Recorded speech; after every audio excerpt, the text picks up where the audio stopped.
گیر کردیم.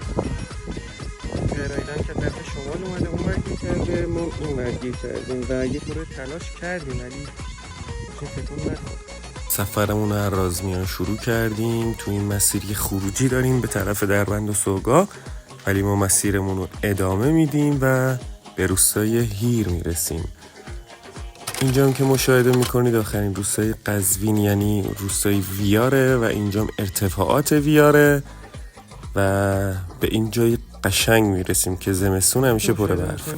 پشت این کوه روستای ویاره 1 ساعت این مسیر رو ادامه دادیم تا رسیدیم به اینجا. گیر کردیم.